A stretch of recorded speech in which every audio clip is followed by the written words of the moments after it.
का अगला कदम क्या होगा? अगले कदम में हम अपील में हाई कोर्ट जाएंगे। हाई कोर्ट में हमें भरोसा भी है कि हमें न्याय मिलेगा। अभी उदय भान करोड़िया बरी सरकार से हो गए, अपील है, उनका मुकदमा चल रहा है हाई कोर्ट में।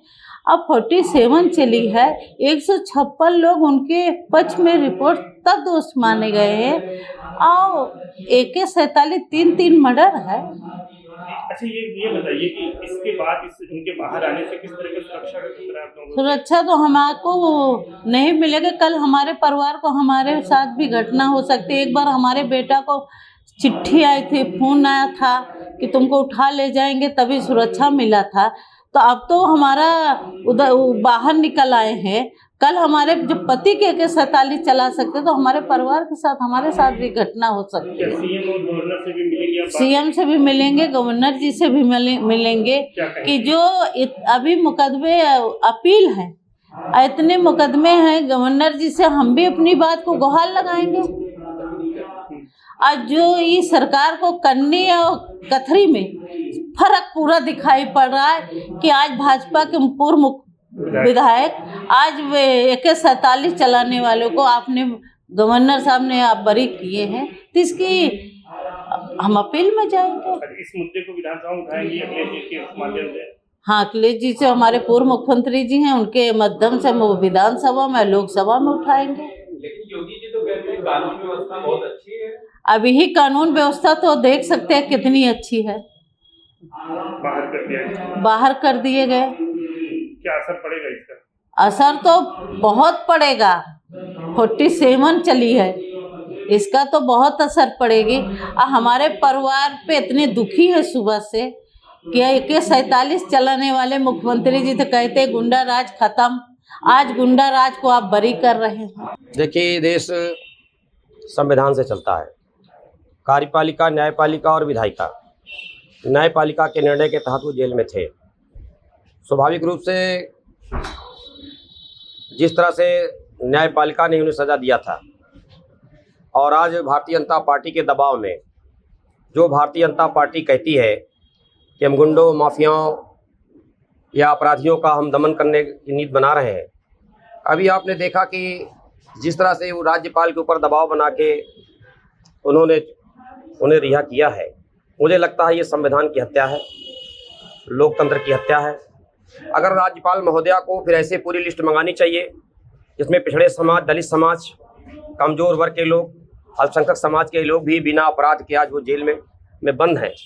उनको भी राज्यपाल महोदय को फाइल निकाल कर उनके कैरेक्टर मंगा करके और उन्हें छोड़ना चाहिए।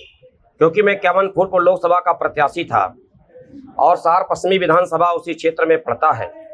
जिस तरह से लगातार अतीक अहमद जी सांसद थे, माना कि उनका इतिहास आपराधिक था और सांसद होने के बावजूद उनकी अवरक्षा में हत्या हुई और उसके बाद क्या पूरा मुस्लिम समाज तो दोषी है नहीं। आए दिन सहार पश्चिमी विधानसभा क्षेत्र में मुस्लिम समाज के लोगों के घर में जिस तरह से पुलिस दबिश देती है और बुलडोजर का भय दिखा करके आतंक पैदा करने का काम कर रही है। मैं पूछना चाहता हूं कि लोकतंत्र व्यवस्था में मैं अगर अपराधी हूं तो मेरे साथ कार्रवाई होना चाहिए। विपक्ष में आप लोग क्या करेंगे? रिश्तेदार नातोदार के खिलाफ कार्रवाई नहीं होनी चाहिए। आज आप भय का माहौल है। हम लोग जिस तरह से ये कार्य हुआ है, हमारे नेता भी आदरणीय श्री अखिलेश यादव जी हैं, उनका जैसा निर्देश होगा। क्योंकि मैं सदन का सदस्य नहीं हूँ, मैं इक्यावन फूलपुर का प्रत्याशी था। सड़क पर हम लोग संघर्ष करने का काम करेंगे और इस देश में न्यायपालिका भी है और न्यायपालिका में भी जो भी प्रक्रिया होगी उसे करने का काम किया जाएगा। और आदरणीय नेताजी का हमारे जो आदेश होगा, माननीय श्री अखिलेश यादव जी का, अगर उनका जो भी निर्देश होगा, हमारे पार्टी के सभी जिलाध्यक्ष सहित सभी लोग का पालन करेंगे।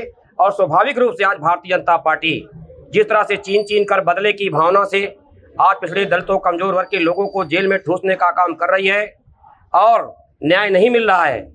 और आज मैं कहना चाहता हूँ आपके ये चैनल के माध्यम से माननीय राज्यपाल जी को भी कहना चाहता हूँ कि ऐसे कैरेक्टर मंगा करके वो पिछड़े समाज में पैदा हुए, जिस समाज में पैदा हुए हैं, आज लोग जेल में उन्हें छोड़ने का काम करें। स्वर्गीय जवाहर यादव पंडित इलाहाबाद की राजनीति में दलितों, शोषितों, पिछड़ों के मसीहा थे। उनकी लोकप्रियता और उनके जनाधार को देख करके भारतीय जनता पार्टी उस समय ही घबरा गई थी और भारतीय जनता पार्टी के नेताओं ने साजिश करके समाजवादी पार्टी के नेता स्वर्गीय जवाहर यादव पंडित की हत्या कराई। और बड़े दुख के साथ इस बात को कहना पड़ रहा है कि जो हमारे नेता आदरणीय अखिलेश यादव जो लोग भी दलितों, शोषितों, पिछड़ों की रहनुमाई किया करते हैं, चाहे वो जनाब अतीक अहमद साहब रहे हो, चाहे मुख्तार अंसारी साहब रहे हो, उनकी भारतीय जनता पार्टी की सरकार समय समय पर हत्या कराई।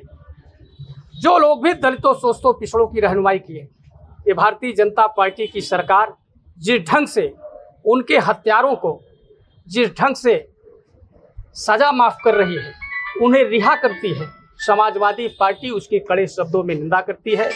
हमारे एमएलसी साहब, हमारे पार्टी के नेतागण आज इस कार्यालय में उपस्थित हैं।